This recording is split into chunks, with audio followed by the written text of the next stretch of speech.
So hello and welcome back, all my star pupils again. Welcome. So we are doing something different today. If you all haven't seen my previous video of the history of vampires, I'm going to be linking that down below. So definitely take a look at that if you haven't seen it already. Today, we're going to continue with the Halloween series. Unfortunately, you guys, we only have 1 week left before Halloween. So I'm going to be doing a different project for that, but we are going to be talking about today the history of werewolves. I talked a little bit about this in my previous video that I would be speaking about this now, so we're just going to get right into the video. So what is interesting is that when I was doing a lot of the research for the history of vampires, I decided to do the history of werewolves also because a lot of these common themes that we've been talking about with the history of witches and, jack-o'-lanterns, that type of thing, pumpkins, a lot of the histories with witches, vampires, and werewolves all kind of are similar. So when I decided to do this Halloween series, I figured that, the history of werewolves would be a good thing to discuss too. So a couple different things that I did want to mention about this. So we're going to talk a little bit about where does the history of werewolves stem from? What is kind of the situation about them? So what happens is that when you look up research for the history of vampires, you're going to also find that in the werewolf context that people are not sure of where the werewolf legend originated from. The reason being is because similar to the vampire legends and lore, this type of phenomenon has been happening all over the world. So you have, again, the situation in the United States of America where we actually have a lot of the dogman sightings, werewolf sightings, things of that nature. You can even go over to England, in the London area where stuff was very prevalent back then for werewolf sightings. You have like Paris, France, which we'll touch upon that a little bit more. And then you have, Central America, you have the Native Americans here in the United States. So there is a lot of culture surrounding the werewolf legends, lores, that type of thing. So I want to get down to what does the word werewolf mean? How is that different than what you would see with a lycanthrope? How is it different from down in the southern states for like New Orleans, all that kind of stuff with like the loup-garous and stuff? Like, what does werewolf basically mean?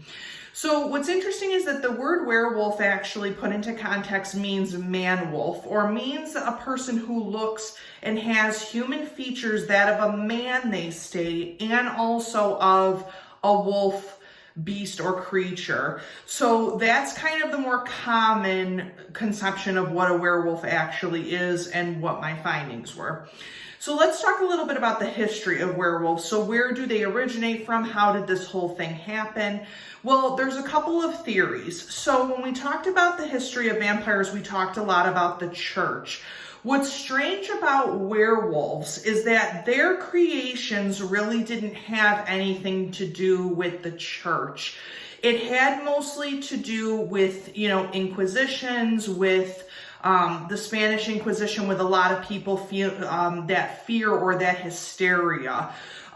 It was also associated mostly with witches. The reason for that is that many people believe that when they actually went through lycanthropy or the change to becoming a werewolf, that they were cursed. Or bitten, or things were changed within them from either one of two things: from a wild animal, which was 9 times out of 10 the case, or from an actual witch who had cursed the werewolf or cursed this person to become a werewolf. Thus the reason for the Inquisition, and thus the reason why a lot of these people who were deemed these type of creatures were put up, on the chopping block, because they changed, they would kill livestock, things of that nature.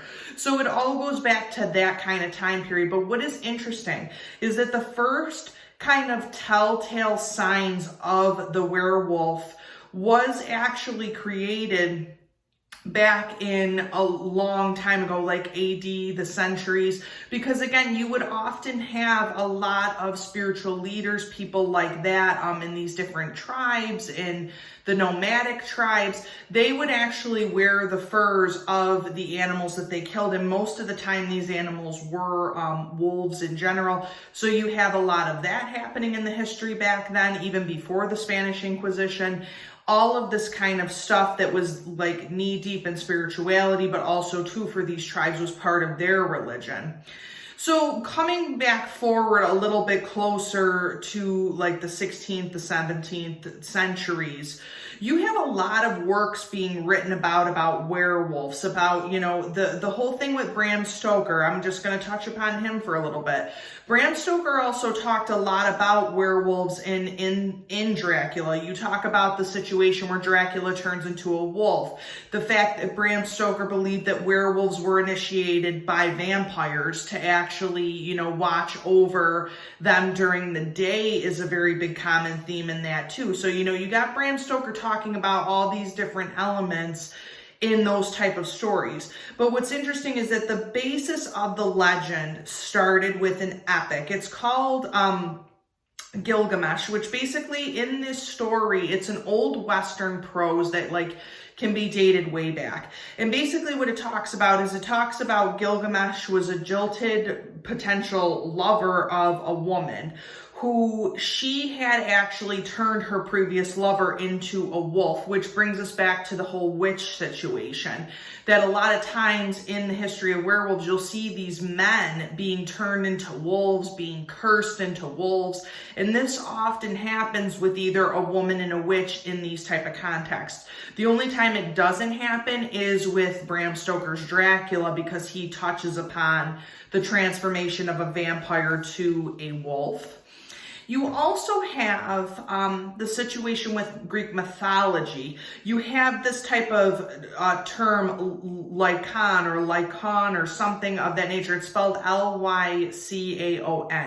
So we talk about lycanthropy, and we want to talk about this term because lycanthropy is the actual transformation of a human to a wolf, to a werewolf. So let me just explain. It's a little different than Bram Stoker, what he talks about when Dracula turns into an actual wolf animal. No human, how do I say this? No human pictures, no human figure. There's just the wolf. With lycanthropy, it's a little different because lycanthropy is often talked about as a person transforming into a werewolf, but still having human features, such as the fact that werewolves can stand on 2 feet, such as the sense that werewolves have elongated fingernails instead of paws.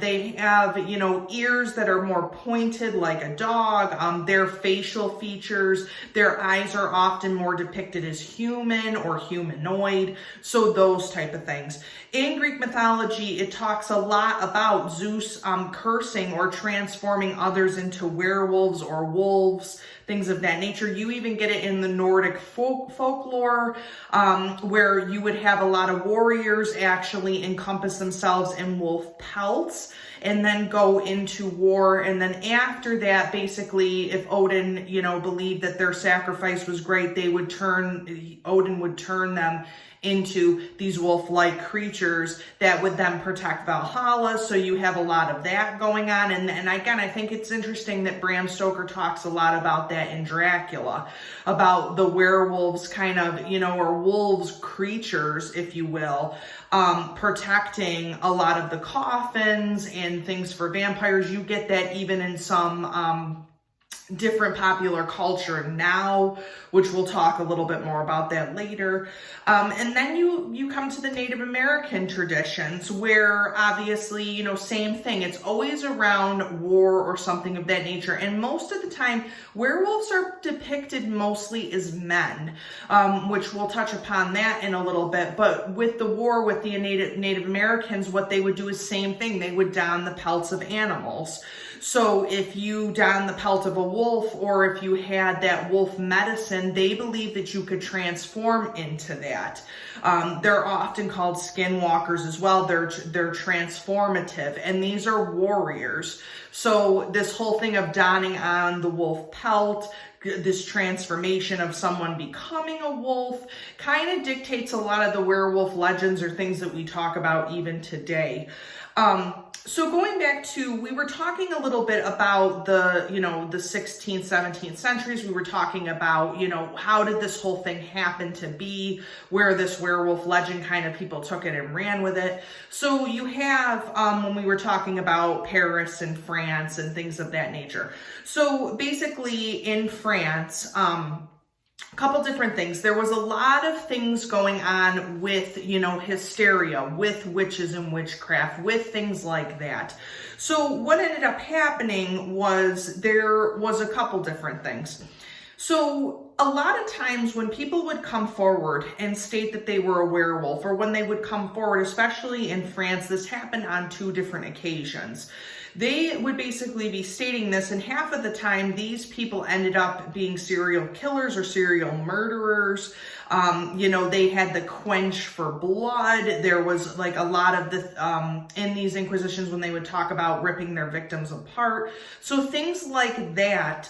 But what's interesting is that these were regular, ordinary men. They never claimed that they transformed in any type of way. They claimed that they physically transformed. But then again, there was nothing dictated that that was actually the case, or that these men actually did transform into actual werewolves. A lot of times back then, people thought that it was a psychosis. They thought that there was a psychological reason for this. So these 2 men who I'm talking about, there's one man named Pierre Burgot, and I'm sorry if I'm mispronouncing this. I can still link it down below and spell it. There's also Michel Verdun. So these 2 men were considered notorious serial murderers. And when they made these confessions and talked about the killings and talked about how they were transformed, what was interesting is that they were asked, well, how did this whole thing happen? What was the situation? And they had basically explained to the high courts that they had made a covenant with the devil, which we see a lot of that too in the history of witches. We see this overwhelming arc of, I made a deal with the devil, I did this, I have a mark on me. Same thing here. So what happened was that people were so terrified at the carnage, and a lot of times, things were not broadcasted. As I mentioned before in the history of vampires, things were not broadcasted as much as they are currently today. So you have to understand, these type of people were not so much uneducated as they were that they didn't understand the nature of serial murderers. They didn't understand the nature of, a person craving blood. They didn't understand these type of natures of what this transformations were.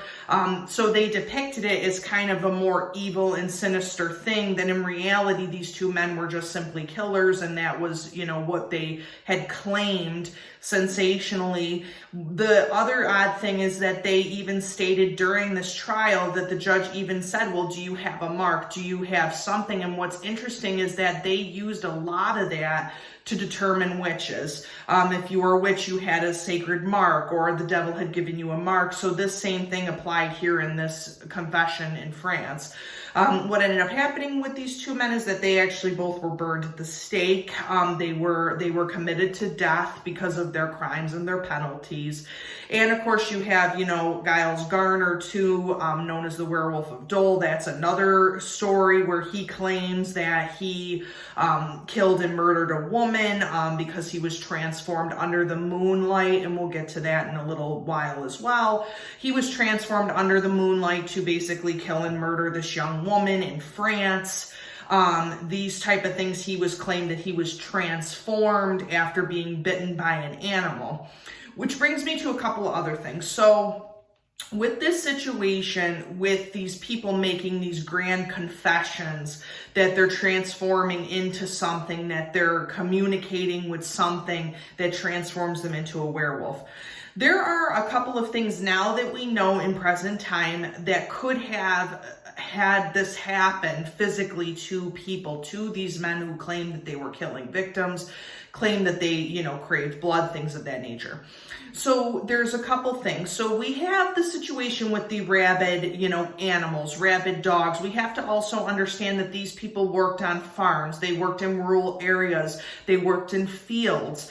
So a lot of times if you were going to be bitten by a rabid animal, there was no cure for rabies. So a lot of times, people would go insane. The neurological problems that people would have associated with rabies because there was no vaccine is quite a possibility for the reason of the turning into a werewolf, that type of thing. There's also the psychological implications of claiming lycanthropy, of these men just being so craved for blood or wanting to murder people that they believe that they somewhere are, werewolves or have been cursed or diseased or bitten. So to talk a little bit about why or how or where do these looks come from for how to look like a werewolf, these type of things. So we talked a little bit about the wolf legends. We talked a little bit about, what does a wolf mean? A wolf is often depicted as a pack animal, very ferocious in a lot of ways of their looks and how they can take down prey and things of that nature. So where do we get the look of a werewolf? Where does that come from? Well, there's a couple different things. So you often have in the old text and old books of, these illustrators depicting these werewolves as being half wolf, half man. You also have the situation medically where, and I will try to pronounce this as best as I can, hypertrichosis, where that is actually a condition where you fully grow hair all over your face, your body, your other regions, like it's just full on. And I will actually link down in below, so you can see pictures of what this looks like. So you've had many people who often look like that. It's very rare. It's a very rare type of disease, but that also did exist as well. So that might bring fear to someone when someone actually looks like that. Again, we talked and we touched upon, the whole situation with rabies and things like that. So the actual look of a werewolf was determined to become more popular in the recent centuries, in the recent, time periods of what would a werewolf look like. And again, that's all having to do with popular culture. But in these old texts and what pictures you can find, werewolves often were depicted as just a gaunt type of beast looking thing with hair covering itself, looking like half a man and half a wolf. So to touch upon this a little further, we're going to talk a little bit about popular culture and how this sort of kind of plays out in popular culture in the movies. I mean, you have the most classic monster movie that you probably will ever see, and that is, the Wolfman with Lon Chaney Jr. I mean, it's just the makeup and everything and the way that he looks. If you look up, hypertrichosis, you will see a lot of, men or women who have that type of look that Lon Chaney actually had in the movie. We talk about the situation with silver bullets and, silver repelling vampires and vampires. Well, silver does also repel vampires too, but repelling werewolves as well. And we'll touch upon that a little bit. We talk about the pentagram and what does the pentagram have to do with all of this, and full transformations by the full moonlight and all of this. So all of that came from popular culture, but it's rooted in a type of history. So you have, fast forwarding years and years, you have movies like Cursed with Christina Ricci and Joshua Jackson, where that talks about the pentagram on the hands, and that werewolves can also be women, or they can be she-wolves, or you have, Underworld, which talks about the Lycans fighting against the vampires. Like, you have all of these type of popular culture things that happen, the classic movie called The Howling, where it talks about, a crazed man who is actually murdering victims, but is transformed into a werewolf. So those type of legends that we talked about before in France, they endure even now, because in The Howling, you see the transformation. You are looking at a transformation right in front of your eyes of a killer. And I think that in a lot of ways it was meant to help people to cope with fear, to cope with the fact that, you know, we have even the tale of Little Red Riding Hood depicting the wolf and depicting, you know, the woman, which we'll talk about in a little bit, but like The Howling, just to see the transformations. Because in most of these movies, that's really what people will watch, is the transformation of a human to a werewolf. You know, Werewolf in London, before its time, used, you know, special effects to create what a person would transform from a human to a werewolf. So again, if you guys haven't seen any of those movies, you know, check them out, look through them, because it is very, very interesting. So we talk about repellents. What kills a werewolf? What actually happens when a werewolf dies? What is the situation? Where do these things come from? So we're going to talk a little bit about silver. So silver is used in many different movies. Silver bullets, silver crosses, silver stakes, silver anything to kill a werewolf, basically. So werewolves are actually allergic to silver. It's a common conception that is the case. So what's interesting is that you talk about colloidal silver, and colloidal silver is a natural substance. Some people will take it internally, some people will do things. And what's interesting about colloidal silver is it clarifies and cleanses, or is supposed to cleanse, the blood. It's supposed to, and you'll find this a lot in the vampire legends and in the werewolf legends. It's all about cleansing the blood, you guys. It's all about getting rid of this type of monster that's been created, and it's all about the cleansing, and it's all about cleaning and just getting rid of any of that type of thing.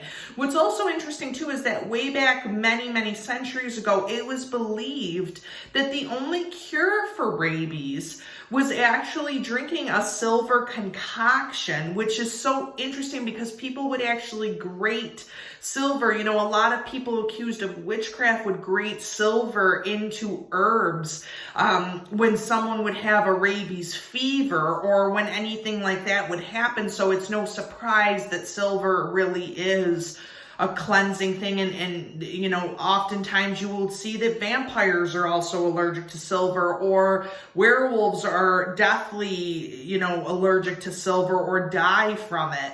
So this type of thing. You know, we also talked about a little bit in the vampire history, legend, and lore of the stakes through the heart. Now with the werewolf lore, you have that basically you have to attach the head from the body. I mean, just certain things. It's interesting how they all kind of connect, and it makes you wonder, like, where did this all start from? But then you mostly have medicinal things, because again, we have to understand, you guys, back then people didn't have the medicines that we have. They didn't have the wherewithal to know scientifically about things that would cure different diseases and things like that. Now, we also talk a little bit about iron.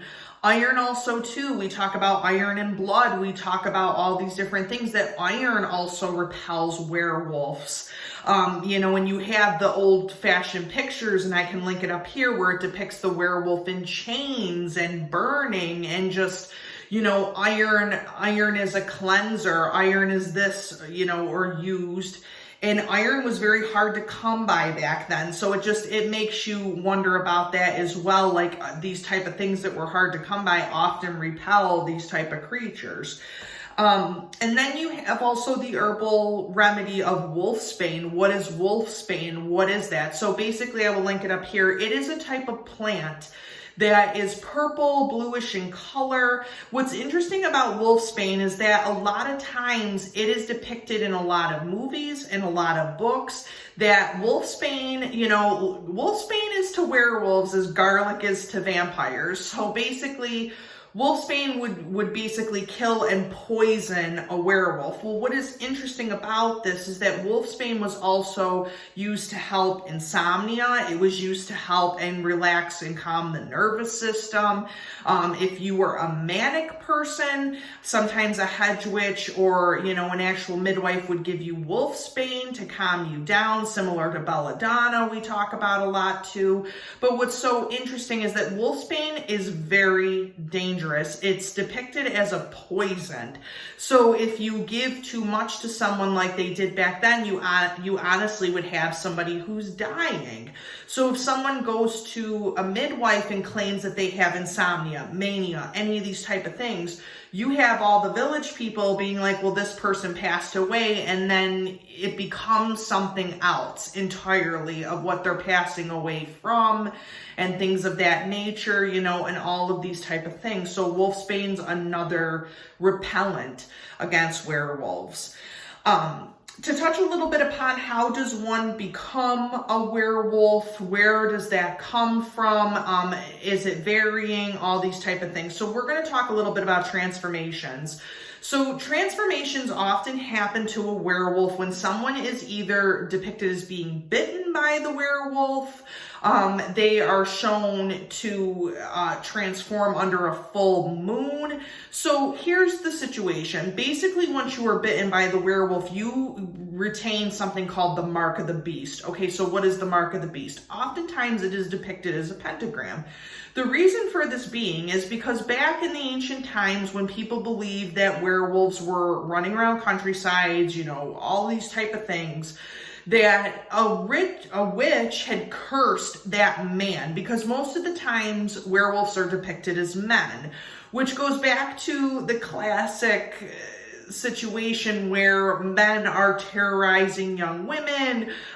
Women were not allowed to go out into the woods or to travel by themselves back then. So it goes to show that this whole thing is still continuing on with that type of theme. But now you're marked with a pentagram, which shows that clearly a witch had marked you. Clearly she had cursed you. A lot of times during the Inquisitions, during the witch trials, men would depict themselves as being marked by a pentagram, and they would claim that some woman in the town had done this to them, had made them transform into this type of beast of a person. So you have that constantly. You have the transformations of the full moon. When the full moon rises, you become fully a beast, and that goes based on the ancient old traditions that full moons are powerful. They're powerful to practitioners. They're powerful to witches. They're powerful to pagans even back then and now, because a full moon is a full transition of the moon.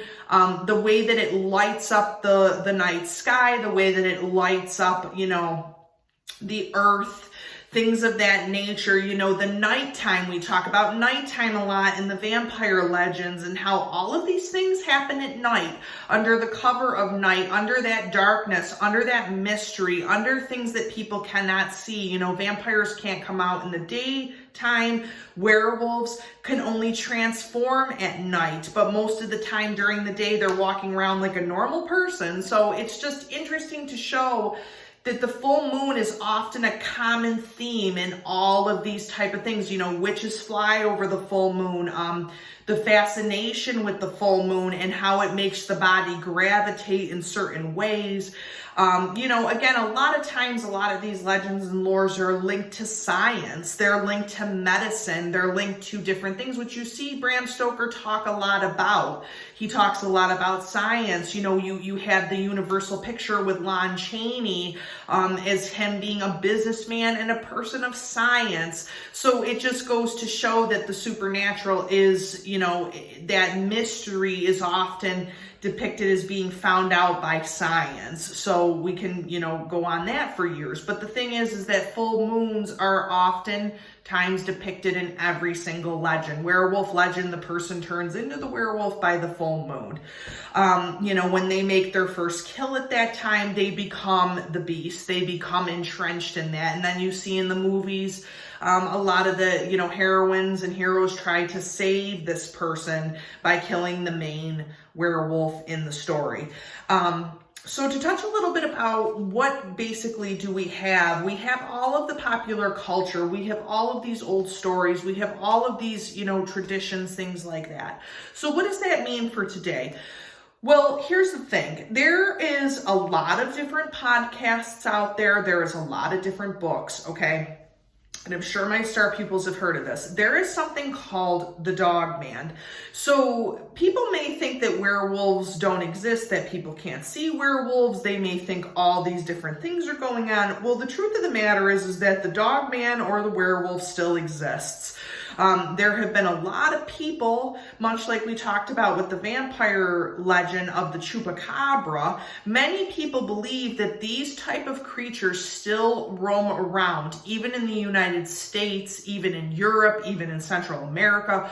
All of these people with these creature sightings of the dog man believe that that is essentially a werewolf and that it does exist. So with the dog man being the common, most modern type of werewolf, where does this associate from and how do people know? Well, I will link down below a very, very good accredited book. Linda S Godfrey, she is a great writer, so if you guys have not read her book, you definitely should. There has been a lot of creature sightings of the dog man, they call it. You can call it a werewolf. You can call it whatever you'd like. The bottom line is that people are still seeing these creatures around the United States. Michigan and Wisconsin are at the top of the list for having these type of sightings. You have people in Texas claiming that they're seeing these animals, that type of thing. There have been people in the United States who claim that their neighbor turns into a werewolf, or it's always someone who's outcasted by society who turns into a werewolf or a dog man. We also talk about the fact of the woods. Woods are the quintessential horror movie situation. They're a quintessential plot in any horror movie. The woods. You don't go into the woods. You don't skip through the woods, you don't dance in the woods, you don't do anything like that, especially at night because the woods are so thick and heavy, right? So this goes with the werewolf sightings and with the dogman sightings. Half of the time it happens in woods, much like the stories and much like popular culture. You have the young woman, walking through the woods or going through the woods, or the transformation happens in the woods. So a lot of times these creature sightings are seen in woods. What's even more interesting in the book is it talks about the creature sightings being on the side of the road at night. These crazy situations that people go through where they see the dog man and then it appears, it disappears. You have people claiming that they have actual bodies of these type of wolf-like creatures that they've tried to get autopsied and try to figure out what it actually is. So it makes you wonder, is there some truth in the legends? Is there some truth in all of the things that have been told to us and passed down year after year? So I would definitely, look into that book. It is a really good book. It talks a lot about the history of werewolves and where does this idea of the dog man come from?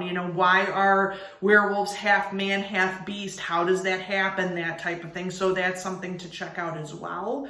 And lastly, to talk a little bit about the history of werewolves and this common theme that we're seeing each and every time. I mean, what's so interesting is witches are often depicted as women, as we've talked about before, and trying to have some empowerment. But what's even more interesting is that werewolves are often depicted as men, and very rarely will you find a woman who is a she-wolf or has been transformed by a lover, things of that nature. You have witches cursing men to turn into these things. So what's interesting is we have the common theme of the werewolf at night, the woods at night, the helpless, young maidens who are, in the home and they are snatched from their houses. So, to go and to depict, the two Frenchmen who were serial killers, they often depicted that they would go into women's windows at night and take them out, and that they would basically claw their way through the wood, things like that. So it just is interesting that, again, we have that same theme of women being powerless against these huge creatures that they can't get away from. You also have the common depiction of the werewolf killing all the livestock. you know, people claiming that it was a person who did it instead of, you know, an actual animal. So these type of things. And werewolves are very common in those type of situations. A lot of people will use, you know, blame a thing that's unnatural versus something that is. And then we talk about, you know, the situation with the dog man and how come the dog man only appears to certain people. How come certain people only see him or her at night? You know, what all these stories that we talk about, it has to make you wonder if there's some type of basis in fact. But that is pretty much the history of werewolves. And again, as I said before, you know, comment down below if you have been enjoying the Halloween series so far, like and subscribe to this video. So the second part of this video is going to be something that I've been wanting to do for a very long time. Now, what is interesting, you guys, is we talked a lot about the full moon and transformations in this video. I will be posting a video of actually making moon water. Now, I will explain and touch a little bit upon how you can actually make moon water, how you can use it for your manifestations. We actually have a full Hunter's Moon coming up on October 31st. Halloween, you guys, I mean, come on.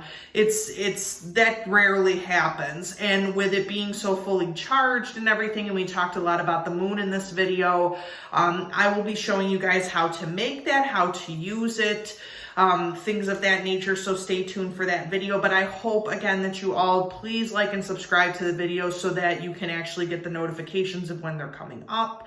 And I did also want to thank so many of you for either commenting or subscribing or talking about the history of vampires. That video, a lot of people have seen so far. So thank you for that. And I hope to see you all soon. Bye.